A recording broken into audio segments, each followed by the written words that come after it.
हर हर महादेव दोस्तों, आज मैं आप लोगों को कैलाश पर्वत का रहस्य बताने जा रही हूँ। क्यों आज तक कोई कैलाश पर्वत तक पहुँच नहीं पाया, तो आप लोग ध्यानपूर्वक इसे सुने। दुनिया में अनेक ऊंचे और कठिन पर्वत हैं। इंसानों ने माउंट एवरेस्ट जैसी विशाल चोटियों तक भी पहुंच बना ली, लेकिन आधुनिक तकनीक, ऑक्सीजन सिलेंडर और विशेष उपकरणों की मदद से पर्वतारोहियों ने पृथ्वी के सबसे कठिन स्थानों को भी जीत लिया। लेकिन एक ऐसा पर्वत जिसके बारे में कहा जाता है कि आज तक कोई भी उसकी चोटी तक नहीं पहुंच पाया, वह है माउंट कैलाश। हिंदू, बौद्ध, जैन और बौद्ध धर्म में अत्यंत पवित्र माना जाने वाला कैलाश पर्वत केवल बर्फ से ढका पहाड़ नहीं है, करोड़ों लोगों की आस्था एवं दिव्य ऊर्जा का केंद्र है। सनातन धर्म में इसे भगवान शिव और पार्वती का निवास स्थान माना जाता है। सदियों से यह पर्वत रहस्य, आध्यात्मिकता, चमत्कारों से जुड़ा हुआ है। लोग कहते हैं कि जो भी इसकी चोटी पर चढ़ने की कोशिश करता है उसे अजीब अनुभव होने लगता है। कुछ कथाएं कहती हैं कि यह समय का प्रभाव अलग अलग महसूस होता है। कुछ लोग इसे देवताओं की भूमि मानते हैं, जहां मनुष्य की सीमाएं समाप्त हो जाती हैं। लेकिन आखिर ऐसा क्यों कहा जाता है कि कैलाश पर्वत पर कोई नहीं चढ़ पाया? क्या यह केवल धार्मिक आस्था है या इसके पीछे कोई वैज्ञानिक कारण भी है? आइए इस रहस्य को विस्तार से समझते हैं। कैलाश पर्वत कहाँ स्थित है? कैलाश पर्वत तिब्बत में स्थित है। इसके पास ही पवित्र लेक मानसरोवर स्थित है, जिसे संसार की सबसे पवित्र झीलों में से एक माना जाता है। इस पर्वत की ऊंचाई लगभग 6,638 मीटर मानी जाती है। यह ऊंचाई एवरेस्ट से कम है, फिर भी आज तक इसकी चोटी तक किसी के पहुंचने का प्रमाण नहीं मिला। सनातन धर्म में माना गया है कि कैलाश पर्वत भगवान शिव का निवास स्थान है।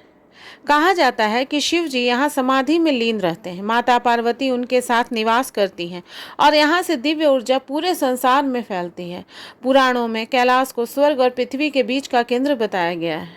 भक्त मानते हैं कि यहाँ केवल शरीर से नहीं बल्कि आत्मा से पहुँचना पड़ता है।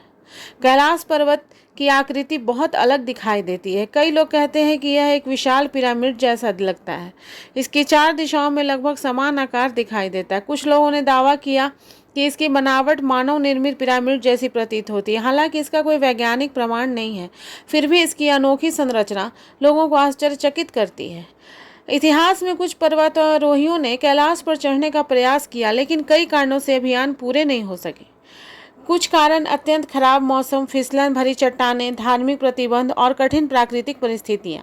तिब्बती और भारतीय परंपराओं में कैलाश को पवित्र माना जाता है, इसलिए इसकी चोटी पर चढ़ना अनादर माना जाता है।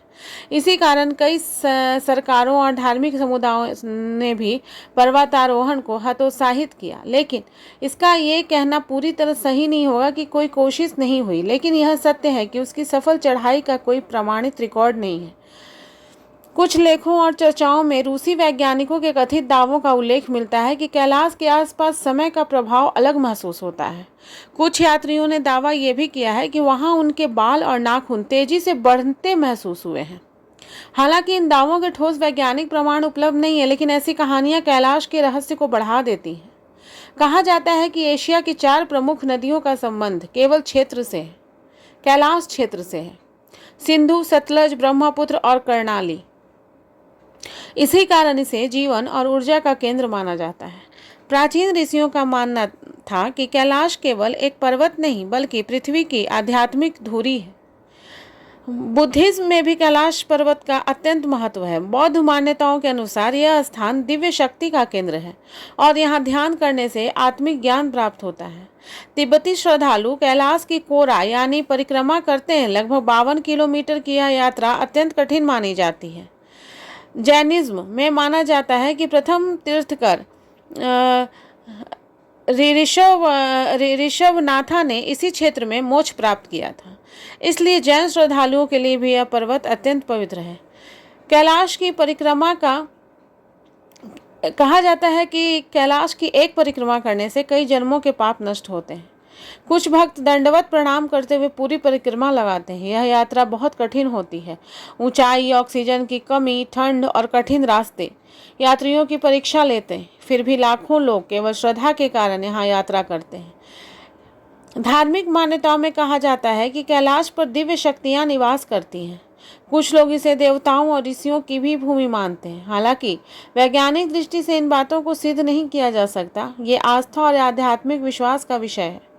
कैलाश और ध्यान की शक्ति। कई साधु संत मानते हैं कि कैलाश के आसपास ध्यान करने से मन अत्यंत शांत होता है।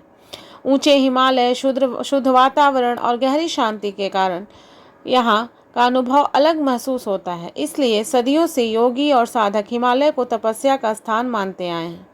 मानसरोवर झील का भी काफ़ी बड़ा रहस्य है। मानसरोवर झील अत्यंत पवित्र माना गया है। मान्यता है कि इसका जल आत्मा को पवित्र करता है और यह स्नान से आध्यात्मिक शुद्धि होती है। रात के समय कई यात्रियों ने झील के ऊपर अद्भुत प्रकाश देखने के दावे किए हैं। हालांकि इनके वैज्ञानिक कारण भी हो सकते हैं। वैज्ञानिकों के अनुसार कैलाश पर्वत का दुर्गम होना कई प्राकृतिक कारणों से जुड़ा हो सकता है। अत्यधिक ठंड, कम ऑक्सीजन, कठिन चट्टानी संरचना और लगातार बदलता मौसम। इसके अलावा धार्मिक कारणों से भी वहां पर्वतारोहण को बढ़ावा नहीं दिया गया, इसलिए यह रहस्य और भी गहरा बन गया। यह कहना कठिन है कि तकनीक लगातार विकसित हो रही है, लेकिन धार्मिक भावनाओं के कारण अधिकांश लोग मानते हैं कि कैलाश की पवित्रता बनाए रखनी चाहिए। कई श्रद्धालु कहते हैं कि कैलाश को जीतने के लिए नहीं, नमन करने के लिए बनाया गया है। कैलाश केवल रहस्य का प्रतीक नहीं है, यह मनुष्य को विनम्रता भी सिखाता है। आज इंसान ने विज्ञान और तकनीक में बहुत प्रगति कर ली है, लेकिन फिर भी प्रकृति और आध्यात्मिकता के कुछ रहस्य ऐसे हैं जो हमें झुकने पर मजबूर कर देते हैं। कैलाश हमें सिखाता है कि अहंकार छोड़ो, प्रकृति का सम्मान करो और आत्मा की शांति खोजो। और अंत में मैं यही कहना चाहती हूँ दोस्तों कि कैलाश पर्वत सदियों से आस्था, रहस्य और आध्यात्म का केंद्र रहा है। कुछ लोग इसे भगवान शिव का निवास मानते हैं, कुछ इसे ऊर्जा का केंद्र और कुछ इसे प्रकृति का अद्भुत चमत्कार।